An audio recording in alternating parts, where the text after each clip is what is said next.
What's up mga kaibigan, nandito na naman tayo para pag-usapan ng mga trending na pangyari sa ating bansa.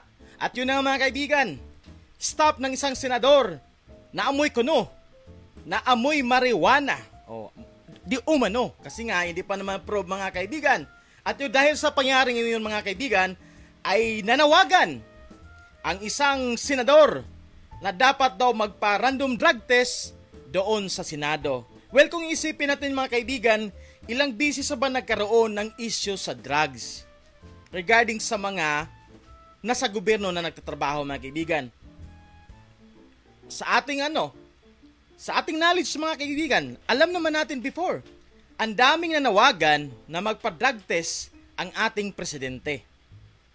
Narinig nyo ba? Nananawagan si Soto mga kaibigan. Kung isipin natin mga kaibigan, sino ba ang mas may malaking katungkulan sa ating bansa? Ang isang presidente o ang isang staff lang ng Senado? Gaano ba kaimportanteng malaman mo na totoong mga nag-drugs ang staff kaysa presidente? 'Di ba? Sino ba ang mas may napakalaking tungkulin para sa ating bansa? Ang isang staff lang ba ng Senado o ang isang presidente? Kasi nga ngayon mga kaibigan, nasa lahat ng headline, isang staff ng senador na amoy di umano na may hinit-hit na marijuana. Kaya may nanawagan agad na senador na dapat magpa-random drug test daw agad. Pero nasaan siya noon before na lumalabas yung trending na video before na sabi nila AI daw yun? We don't know kung totoo o hindi. Pero ang the best thing kasi doon mga kaibigan, pagputok sa issue, hindi pa dapat sana kung ikaw sa sarili mo para matapos na yung issue na yan, ikaw na mismo ang voluntary magpa-drug test, di ba? Narinig nyo ba ang senador na nawagan before? Para sa akin mga kaibigan, mas sa pagtitimbang ko mas mataas pala ang tungkulin ng staff ng senador kaysa isang presidente. Kasi di ba? Mas nanawagan si Soto na magpa-random drug test daw sa Senado kaysa isang leader na noon pa man ipanawagan na talaga. So yun na nga mga kaibigan. Bago tayo magpatuloy, ito na pong video. Pakita na natin ang isang video regarding yun na nga sa pagpa-random drug test daw sa Senado. Okay, ito na yung video mga kaibigan. Panoorin natin. Inihirit sa Senado ang pagkasagawa ng random drug testing matapos ang umano'y paggamit ng marijuana sa palikuran ng staff ni Senator Robin Hood Padilla. Balita mula sa Senado, hatid ni Radyo Patrol, Robert Mano. Robert! Iminungkahi ni Senate Minority Leader Tito Soto III na muling ipatupad sa Senado ang random drug testing. Ipinatupad niya ito noong siya pa ang pinuno ng Senado ng 18th Congress. Okay, bago tayo magpatuloy mga kaibigan, ito lang katanungan ko. Ano ba ang mas may magbigat na tungkulin sa bansa? Ang staff ng Senado o ang presidente? Para magka-utal-utal or anong tawag nito sa Tagalog? Yung minamadali mo agad, inaksyonan mo agad na dapat pa-drug test na agad to. Dapat magka-random drug test na agad. Ganun ba kabigat ang tungkulin ng isang staff sa Senado para ganun agad ang gagawin mo? Ipagpalagay natin, masisira ang institusyon ng Senado. How about yung before sa issue kang BBM? Di ba buong Pilipinas ang masisira? Hindi lang isang institute? Yung issue na yun, hindi pa yun na-clear mga kaibigan. Kasi di ba, hindi naman natin pwede ma-force yan kasi nga, nasa batas nga dapat pag mga drug test daw, voluntarily daw yan. Except kung suspect na aktuhan, i-drug test yun. Pero pag mga ganyan, voluntary daw talaga. Tuloy natin! Saan 300 sa mga napiling masuri ay nagnegatibo sa paggamit ng illegal na droga, maging ang mga senador na voluntaryo sumailalim sa pagsusuri. Ginawa ng senador ang rekomendasyon kasunod ng investigasyon sa staff ni Senator Robin Hood Padilla na si Nadia Montenegro. Batay sa incident report mula sa Office of the Senate Sergeant at Arms, may empleyadong nagduda kay Montenegro dahil siya lang umano ang lumabas mula sa ladies' room na pinagmulan ng amoy na kahalintulad ng marijuana. Itinanggi naman ito ni Montenegro at ipinaliwanag na vape lang ang laman ng kanyang bag. Ayon naman kay Attorney Rudolph Philip Jurado, ang Chief of Staff ni Senator Padilla, sa kabila nito ay pinagsusumite pa rin nila si Montenegro ng paliwanag sa loob ng 5 araw. Ayan. So yun na mga kaibigan. Pinagpaliwanag ni Robin Padilla, yung si Nadia Montenegro ba yun, yung artista? Oo. So yun na nga, nanawagan si Soto na ganun, random drug test na daw. Yung sa atin lang naman, kumbaga, kahit ikaw naman siguro mga kaibigan, inisyuhan ka ng isang tao na, oy, gumagamit ka. Kasi nakalakaran naman talaga sa bansa na kung ikaw ang nagusga, ikaw ang magpruweba ng ebidensya.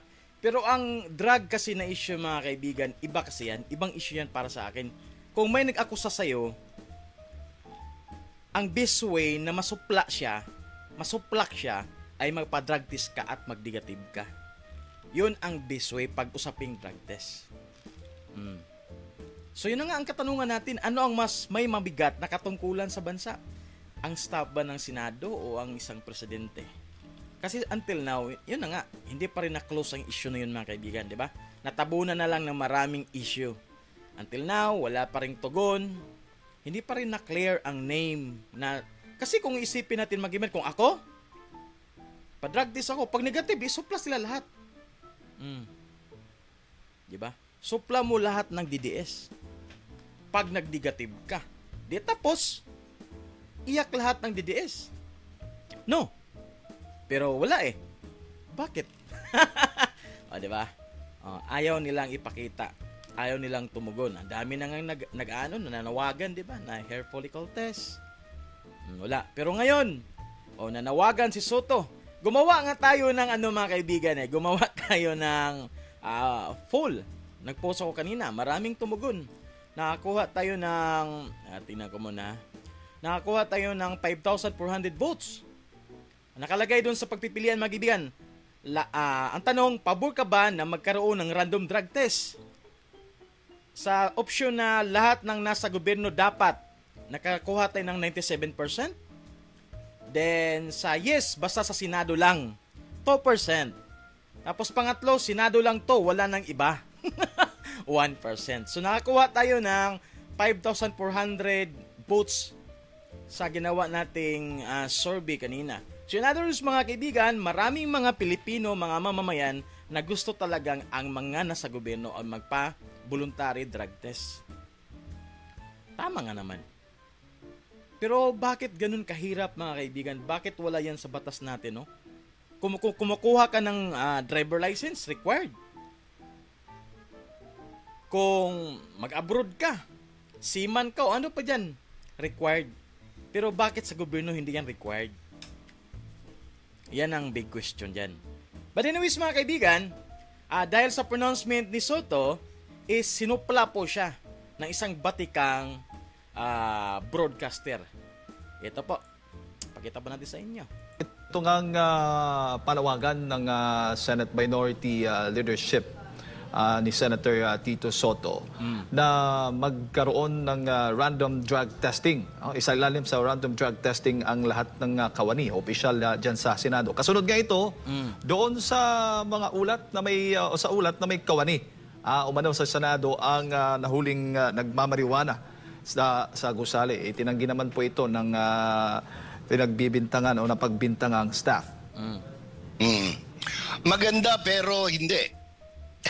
Yeah. Bakit? Maganda kasi napapanahon, ano? Dapat lang. Pero bakit kaya mong manawagan sa iyong kapwa senador pero hindi mo kayang manawagan sa presidente na mas sumailalim sa hair follicle test? Yan na nga. Sinabi natin kanina. Sinabi na isang batikang broadcaster. Nanawagan ka sa isang staff kasi parang worry ka talaga nga, uy, delikado to. Institusyon natin masisira dahil mayroon tayong staff na mga nag-hit-hit pala. Pero pagputok sa issue sa video, to prove lang naman sana na negative siya, hindi siya nanawagan. Kaya nga sinabi ni Jason sa mga kaibigan, maganda pero parang hilaw. Diba? So, kaya ako sinasabing maganda pero hindi. Hindi dahil sa ngayon lumalabas na mukhang merong ibang dahilan. No? Ayan. Merong ibang dahilan. Para sa akin, yan? Ever since coming na yung 20th Congress, mga kaibigan, sinimula na nila ang demolition job kay Chis Escudero. Then at the same time, may panukalang batas si Robin Hood Padilla regarding sa mga bata na ibaba ang edad. So what do you think, mga kaibigan? Isa ba to sa paraan nila para masira ang institusyon, masira ang leadership ni Chis Escudero at siya na mismo ang mahiya at bumaba sa kanyang pwesto? Kasi nga may isa dyan na nagkukumahog, pumalit. Alam niyo na kung sino yan? Maingay siya ngayon, mga kaibigan. Kontra dito, kontra doon. Ang daming mga pahayag sa media, interview, blah blah blah. Di ba? Dahil sa unang-una, number one, doon sa nakakakilala kay Nadia Montenegro, yung artista, dating artista pala, na ngayon ay nagtatrabaho sa office ni Senator Robin Hood Padilla sa Senado, never siyang na-involve sa drugs. Okay. In any controversy. At doon sa mga personal na nakakakilala sa kanya, lahat sila nagpapatunay na hindi siya nasangkot sa anumang drugs pagkakalulong o paggamit ng ipinagbabawal na gamot. Now, inamin niya na siya nagbe-vape. At sa vape, iba-iba ang amoy niyan. At ang tanong nga dyan anong tawag nito? Bakit lumabas ito? Yung timing lang, no? Hindi Correct. natin kino-question yung OSA, no? Office of the, anong tawag niya? Security ng Senate. Pero yung timing na pagkatapos ng botohan sa impeachment, alam naman natin yung tanggapan at saka yung si Senator Robin Padilla ay bumoto sa dismissal, no? Kung binago nila ng pangalan yata, archive ang tawag nila yan. No? Archive. Pero actually, na yan equivalent to dismissal. Pagkatapos, naging marubdob ang kanyang panawagan doon sa pagbababa ng sintensya, no? O pagkakakulong doon sa mga minor de edad. The timing itself is suspect, no? Yan. Sabi nga sa English. So, tingnan natin sapagkat kung magkakaroon ng investigasyon dito, lalabas yan. At yung kung magsasailalim sa drug testing at lumabas na hindi talaga gumagana yung o nagmariwana si Miss Montenegro, mukhang may katotohanan yun sa pantahan ng ilan, no? So parang lang, Sir Jay, parang may ginawa talaga sila para masira lang, bla bla bla, mga issue para sabihin talaga nila nga ano ba nangyari sa leadership ni Chis? Bakit ang daming issue? Parang ganun siguro, no? Part na rin sa demolition job, ika nga, sabi nga ni Chis, di ba? May demolition job talaga na PR, tuloy-tuloy na binabato sa kanya. Yun na nga, sa issue sa flood control, di ba? Yung contractor nga nag-donate sa eleksyon niya, yun ang binibira sa kanya ngayon. Kaya, ang nabasa ko dyan, mga kaibigan, gusto nilang sirain ang credibility ni Chis. Even though hindi yun ginawa ni Chis, kung nasira ang credibility, mahiya ka, di ba? So pag mahiya ka, baka ikaw na voluntarily magbaba sa position mo. Yun siguro ang target ng kalaban. Tuloy natin. This is not in defense of Nadia, who I know personally, no? From the time na teenager pa siya, nag-artista, hanggang sa naging silang magpartner ni Mayor ng Caloocan, no? Madalas kaming nakikita noon, especially pag nag-golf. So, tingnan natin. Pero sabi ko nga, tama naman yung panawagan ni Senator. Pero sabi, parang nahulog yan sa huliman daw at magaling na ihabol pa rin. Dahil nung Senate President siya, hindi naman siya nagkusa. And to think he's supposed to be an exponent of drug-free, no? So, pangalawa, meron nga rin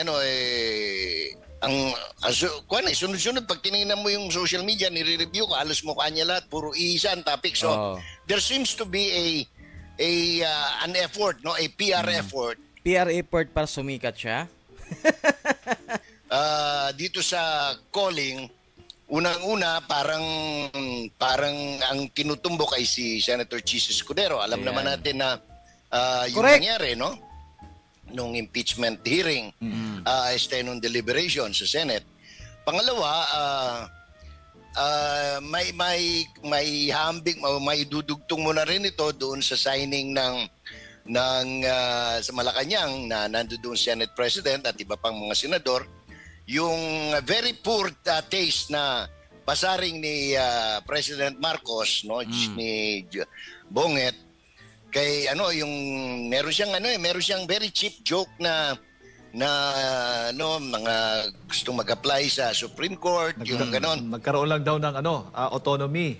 Sabi ng presidente, gusto niyo na mag-Supreme Court? Paano naman? How will Cheese pass his legislation daw? Yan ang kaya nga very very cheap yung saltik kasi unang-una alam naman natin na senador is senador. Yung pinaparinggan sapagkat sinunod ng Senado, yung decision, yung unanimous decision ng Supreme Court. Yep. So, ang tanong dyan kung independent talaga ang presidente at wala siyang kinalaman sa impeachment, bakit siya nagre-react ng ganito? Correct. Of course, alam naman ng lahat na na imposibleng wala siyang kinalaman sa impeachment, no? Yeah. Anak niya yung number 1 signatory. So, anyways, ito yung drama ng nakalipas na linggo. Pero ang pinakamabigat na drama, yung nangyari noong Biyernes ng gabi at saka yung mangyayari bukas ng umaga. Yung flood control investigation. Ayan.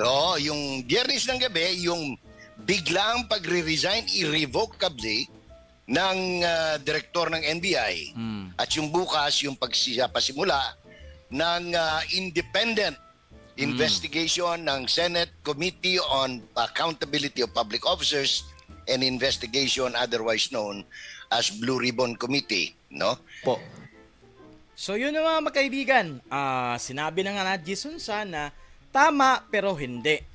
Kasi nga, una nga, nag-demand ka na random drug test dyan sa Senado. Pero sa pag-issue before dun kang BBM, tahimik ka naman. Kaya tinatimbang-timbangan natin, sino ba ang mas mabigat? Ang staff lang ng Senado, ang posisyon na presidente.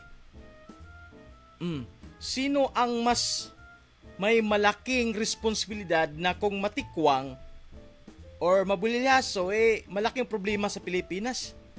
Ganon ba kabigat ang posisyon ng staff sa Senado? At siya mismo ang ipinawagan mong magpa-drug test? Pero before sa pag-usbong ng issue regarding ka BBM, ang daming nanawagan na magpa-hair follicle test.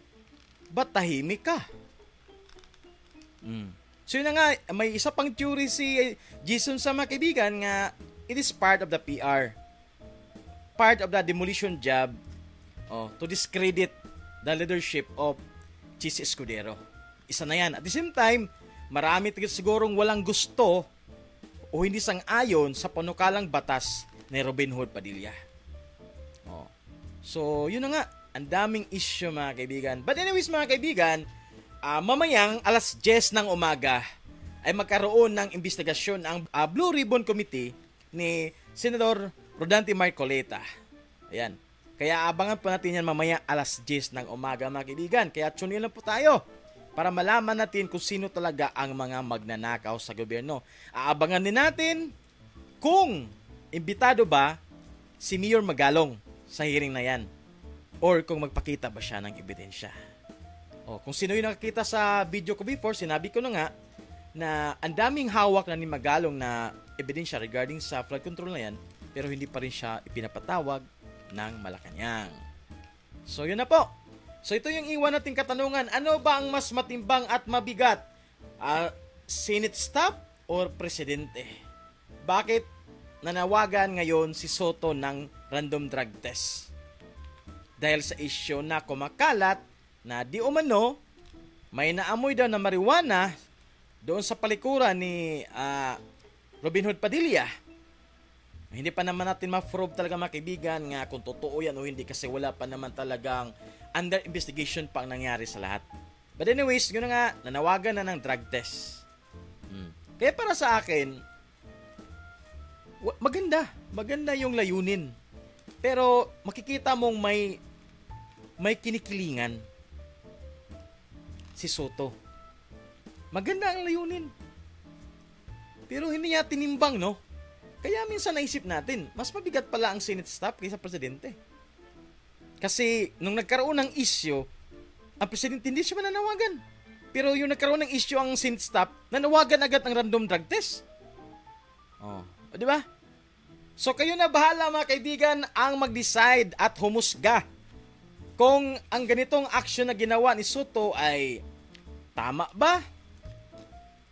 Well, tama naman talaga, pero pwedeng hindi. Kasi nga, marami na ngang naglalabasan na issue sa drug na yan. But anyways, pero kayo na bahalang humusga mga kaibigan. Huwag kalimutan mag-like, share, and subscribe at mag-comment sa inyong opinion at ating mabasa kung ano din ang mga opinion regarding sa issue nito mga kaibigan. But anyways, thank you sa mga nag-comment sa ating full survey. Nakakuha tayo ng 5,400 votes. At nakakuha tayo ng 97% sa lahat ng nasa gobyerno ang dapat i-drug test. Okay? So, nagkaroon tayo ng 600 likes. May comment dito, basahin natin. Okay, sabi ni Bernardo Along, I'm favor para kaunti na lang ang matitira na nag-work sa gobyerno. Parang ibig sabihin ni Sir Bernardo, talagang marami talaga gumagamit sa gobyerno, no? Sabi naman ni Andrea, dapat lahat ng nagtrabaho sa gobyerno umpisa sa presidente. Ayan, sabi naman ni Eden Curisis, yes, dapat lahat ay nasa gobyerno. Ayan. Most of the time dito, si Happy Pam, lahat hair follicle test dapat, then lifetime ban sa public office kung napatunayan nga nagpositive sa droga. Sabi naman ni Maria Cecilia Urum, Mix Vlog, yes, lahat ng nasa gobyerno. Sabi naman ni Gracita Ridona, lahat hair follicle drug test mula presidente down to barangay level para nakatitiyak kaming mga taxpayers na matinong nakaupo sa gobyerno. Ayan, actually mga kaibigan, ang dami pang mga comment dito na hindi natin mabasa. Sa comment ni Lingardo 5779, dapat lang lahat na sila, pati tanod. Lahat mula mayor pataas unahin ang presidente at kongresista, sabi ni Chandama. Ayan. Marami pa po mga kaibigan. Ang dami nagkukasalamat sa pag-share ng mga opinion nyo mga kaibigan. And I'm hoping sa video ito ay mag-komento din kayo mga kaibigan regarding sa issue na ating pinag-usapan para malaman din natin ang pulso ng bayan. Ayan po. But anyways, kung nag-enjoy kayo sa ating video, huwag kalimutan mag-like mga kaibigan at i-share sa inyong mga kaibigan, mga jowa, mga kaaway o lahat na. Until next time mga kaibigan, bye-bye!